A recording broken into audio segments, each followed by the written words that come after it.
Hello students. बच्चों, इस video के अंदर हम इन्फ्रेंशियल स्टैटिस्टिक्स का टी वैल्यू वाला जो पोर्शन है उसको समझेंगे। तो जो टी वैल्यू वाला पोर्शन है उसके अंदर में हमारा सैम्पलिंग का एक पार्ट आता है। तो यहाँ पे सैम्पलिंग का मतलब क्या होता है वो मैं आपको समझाता हूँ। तो उसको समझाने के लिए हम क्या करते हैं, कोई भी एक पॉपुलेशन होती है तो उस पॉपुलेशन का एक मीन होता है किसी भी क्वांटिटी का। हो सकता है कि जैसे एक गांव है उसके अंदर में 5000 पीपल है और हम उसके अंदर में कोई क्वांटिटी ले लेते हैं जैसे कि उनकी एज या फिर उनका वेट भी ले सकते हैं। तो उसका हम लोग ने मीन निकाला हुआ है पूरे 5000 लोगों का। तो ये जो मीन आएगा इसको हम लोग ना पॉपुलेशन का मीन बोलते हैं, जिसको हम यू से डिनोट करते हैं। अब मान लो 3-4 महीने बाद हम लोग वापस उनका जो है वेट निकालना चाहते हैं। अब पूरे 5000 लोगों का वेट निकालना बहुत मुश्किल है। तो हम क्या करेंगे, उसमें से एक सैंपल लेंगे। तो सपोज़ हमने 5000 में से 20 पर्सनस को चुना। अलग अलग हो सकते हैं, कुछ वुमेन्स हो सकती हैं, मैन हो सकते हैं, बच्चे हो सकते हैं, ओल्ड पीपल हो सकते हैं। 20 लोगों को हमने चुना तो उसे हम बोलेंगे सैंपल। और अगर हमने वहाँ पे 20 लोगों को चुना है तो यहाँ पर नंबर ऑफ़ पर्सन्स जो है उसे हम बोलते हैं एन, यानी कि सैंपल साइज़। तो एन यहाँ पर हम बोलते हैं कि वो हमारे सैंपल का साइज़ है। अब हम क्या करेंगे, इस सैंपल का भी मीन निकालेंगे, जिसको हम एक्स बार से डिनोट करते हैं, जिसको हम बोलते हैं सैंपल का मीन। और जो हमने 20 पर्सन्स लिए हैं उनका जो भी हम डेटा कलेक्ट करेंगे उसका हमने मीन भी निकाल लिया और हम उसका जो है स्टैंडर्ड डेविएशन भी निकालेंगे। तो उसका मीन जो है वो एक्स बार आ गया, सैंपल का मीन, और स्टैंडर्ड डेविएशन को हम एस से डिनोट करते हैं। अब हम यहाँ जानना चाहते हैं कि जो सैंपल का मीन है वो ओरिजिनल मीन से जो है वो कितना डिफ़र करता है, और वो जो डिफ़र करने वाली वैल्यू है उसी से हम एक वैल्यू निकालते हैं टी वैल्यू। और इस टी वैल्यू से हमें पता चलता है कि सैंपल के मीन में और ओरिजिनल मीन में, यानी कि जो पॉपुलेशन मीन है उसमें डिफरेंस जो है वो सिग्निफिकेंट है या नहीं। अगर मान लो डिफरेंस जो है वो बहुत कम है यानी इनसिग्निफिकेंट है तो उसे हम बोलते हैं H0, यानी कि नल हाइपोथेसिस। और अगर डिफरेंस जो है वो काफ़ी ज़्यादा है तो उसे हम बोलेंगे H1, जिसे हम बोलते हैं अल्टरनेट हाइपोथेसिस। तो ये सब चीज़ें क्या होती है आगे हम एक एग्जाम्पल के माध्यम से समझेंगे और हम एक क्वेश्चन भी सॉल्व करेंगे। तो बच्चों, ये बहुत ही इंपॉर्टेंट वीडियो है, आप लोग इसको बहुत ध्यान से देखना।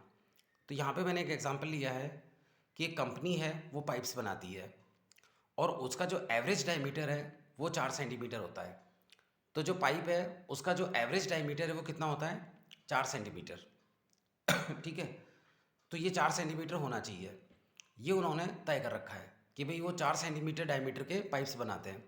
कोई पाइप थोड़ा सा बड़ा बन जाता है, थोड़ा सा डायमीटर ज़्यादा होगा उसका, कोई थोड़ा सा कम डायमीटर का बन जाता है, लेकिन ऑन एन एवरेज डायमीटर जो है 4 होना चाहिए। अब कंपनी के अंदर में तो रोज़ बहुत सारे पाइप बनते हैं। मान लो कि 10,000 पाइप्स जो है वो एक दिन में बनते हैं। तो 10,000 का तो एवरेज निकालना बहुत मुश्किल है डायमीटर का। तो हम वहाँ पे क्या करते हैं, क्वालिटी चेक करने के लिए कि पाइप बन रहे हैं वो ठीक तो बन रहे हैं, near about 4 centimetre average diameter है या नहीं। तो उसके लिए हम क्या करते हैं, जो इंजीनियर है उसको अपॉइंट करते हैं। इंजीनियर जो है वो इसको चेक करने के लिए एक सैंपल लेता है। कितना सैंपल लेता है, 10 पाइप्स का। तो वो अलग अलग 10 पाइप्स ले लेता है और उनके डायमीटर को मेजर करता है। तो सपोज़ करो एक का डायमीटर आ रहा है 4.05, एक का आ रहा है 4.10, एक का आ रहा है 3.98, 3.95, 4.02, ऐसे करते करते 10 पाइप्स का उसने डायमीटर निकाला। तो ये उसके पास में डेटा कलेक्ट हो गया। तो उसका जो सैंपल है वो 10 पाइप्स का है। तो यहाँ पे एन होगा 10, यानी कि सैंपल जो है वो 10 है। तो सैंपल साइज़ जो है वो 10 है। और इसके अंदर में ये जो डेटा है मैंने पूरा नहीं लिखा है, मैंने केवल 1 2 3 4 5 वैल्यू लिखी है, और भी वैल्यूज़ होंगी। तो इसका जो एवरेज निकाला वो 4.03 आ रहा है। और इसी डेटा का हमने स्टैंडर्ड डिवीजन भी कैलकुलेट करेंगे तो वो 0.08 आएगा। अब हमारे कोर्स में जो क्वेश्चन है उसमें दो टाइप के क्वेश्चन है कि आपको ये डेटा दे भी सकता है तो मीन और स्टैंडर्ड डिवीजन हमें निकालना पड़ेगा। आप बच्चों जानते ही हैं कि वेरिएंस क्या होता है। वेरिएंस जो है वो एक्स आई माइनस एक्स बार इसके होल स्क्वायर का सिग्मा।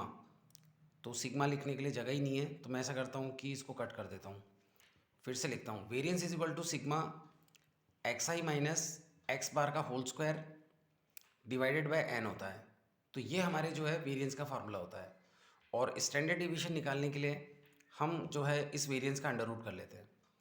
तो इस तरह से हमारा स्टैंडर्ड डेविएशन आ जाएगा। तो जो हम बात कर रहे थे उसके अंदर में हमारा जो सैंपल का मीन है वो ये है, तो इस वाले को हम लिखेंगे कि ये एक्स बार है और ये स्टैंडर्ड डेविएशन है। और जो पॉपुलेशन का मीन है वो ये 4 सेंटीमीटर है, इसको हम लोग जो है म्यू से डिनोट करेंगे। ठीक है, तो ये सब वैल्यूज़ हमारे पास है। तो जैसा हमने पहले डिस्कस किया था कि जो नल हाइपोथेसिस है उसको हम H0 से रिप्रेजेंट करते हैं और जो हमारा अल्टरनेट हाइपोथेसिस है उसको H1 से। अब H0 नल हाइपोथेसिस का मतलब होता है कि डिफरेंस जो है वो सिग्निफिकेंट नहीं है, और H1 अल्टरनेट हाइपोथेसिस का मतलब होता है कि जो डिफरेंस है वो काफ़ी सिग्निफिकेंट है, डिफरेंस काफ़ी ज़्यादा है, सिग्निफिकेंट है। किसके बीच में डिफरेंस? पॉपुलेशन के मीन में, पॉपुलेशन का मीन जो है वो उसमें, और जो सैंपल का मीन है उसमें। तो यहाँ पर इसका थ्योरेटिकल बेसिस ये है कि मान लो हमारे सैंपल का मीन जो है वो कुछ ज़्यादा ही डिफरेंट आ रहा है, तो हम प्रोडक्शन को देखेंगे कि भाई पाइप्स जो है वो 4 सेंटीमीटर डायमीटर के आसपास बनने चाहिए थे, लेकिन जो हमारा सैंपल है उसका एवरेज अगर ज़्यादा आ रहा है तो इसका मतलब पाइप सही नहीं बन रहा है। ठीक है, देखो मैं आपको फिर से समझाता हूँ।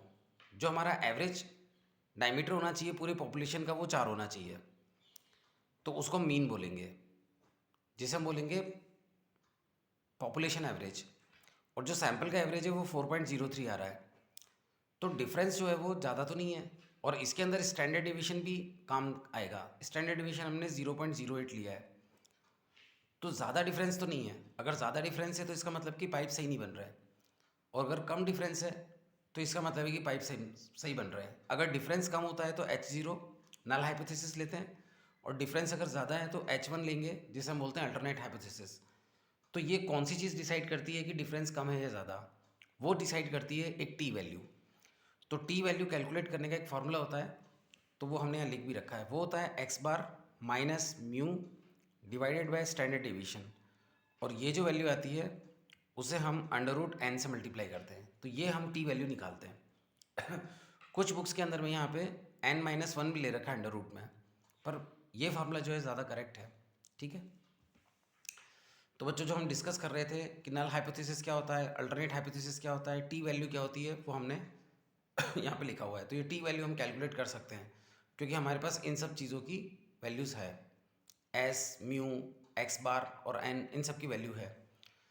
अब यहाँ पर हम एक और चीज़ निकालते हैं जिसे हम बोलते हैं डिग्री ऑफ फ्रीडम। तो डिग्री ऑफ फ्रीडम जो है वो n-1 होता है, सैम्पल साइज़ -1। तो हमारा सैम्पल साइज़ जो है 10 का था, तो 10-1 हो जाएगा 9, तो डिग्री ऑफ फ्रीडम यहाँ पे 9 है। तो हमें क्वेश्चन के अंदर एक ऐसी वैल्यू गिवन होगी कि T9 हमने यही डिग्री ऑफ फ्रीडम से लिया है, तो जो क्वेश्चन बनाने वाला है एग्जामिनर वो भी यही लेगा, और यहाँ पे 0.05 लिखा हुआ है, तो इसकी वैल्यू जो है वो एक टेबल में से देख के वो लिख के बताएंगे। और T9 0.05 की वैल्यू जो है वो 2.262 आती है, तो इसकी वैल्यू जो है 2.262 आएगी। तो ये जो है वो एक टेबल से ली हुई वैल्यू है, और हम जो इन्फॉर्मेशन गिवन है उससे टी कैलकुलेट करेंगे। मान लो हमारा वाला जो टी है वो सॉल्व होकर 1.835 आता है, सपोज। ठीक है, सपोज ये आता है। एग्जैक्ट क्या आएगा वो तो मालूम नहीं, पर सपोज ये आता है। तो जो हमने वैल्यू कैलकुलेट की है और जो गिवन वैल्यू है उन दोनों को आप देखो। तो हमारा जो टी है, तो हम लोग यहाँ पे ऐसे लिखेंगे कि जो हमारा टी है वो लेस देन T9 0.05 है, तो इसका मतलब है कि हमारा जो टी है वो कम है, यानी कि डिफरेंस जो है वो इनसिग्निफिकेंट है, डिफरेंस ज़्यादा नहीं है। तो H0 है जो है उसको हम एक्सेप्ट कर लेंगे, यानी कि जो नल हाइपोथेसिस है उसे एक्सेप्ट कर लेंगे, यानी कि डिफरेंस ज़्यादा नहीं है। और अगर मान लो हमारी जो टी वैल्यू वो ज़्यादा आ जाती, गिवन वैल्यू से ज़्यादा आ जाती, तो हम H0 को रिजेक्ट कर देते और H1 जो है उसको एक्सेप्ट कर लेते। H1 यानी कि अल्टरनेट हाइपोथेसिस, यानी कि जो डिफरेंस है वो काफ़ी ज़्यादा है। ठीक है। तो बच्चों यहाँ पे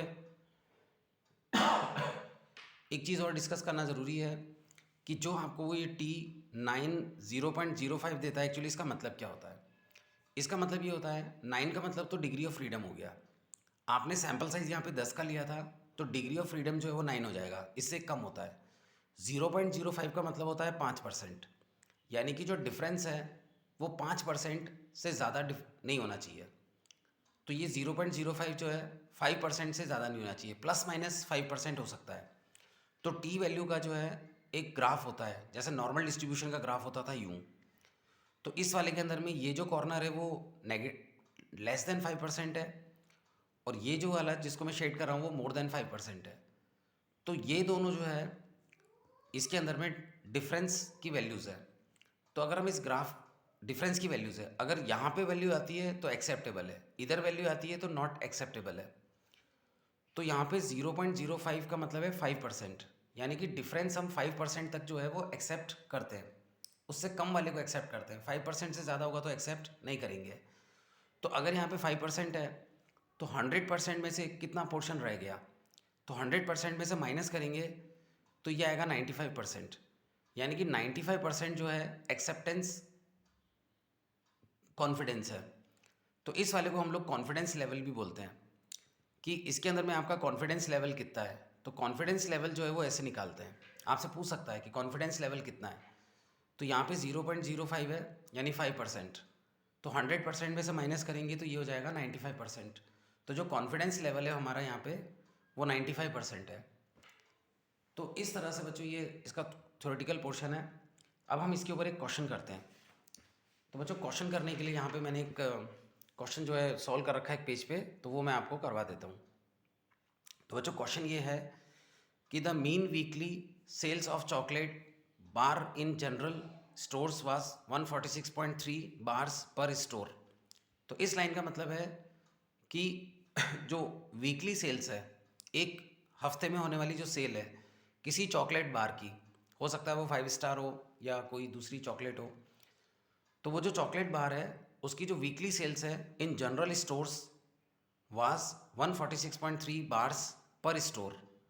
तो ये जो है एवरेज सेल है एक हफ्ते की।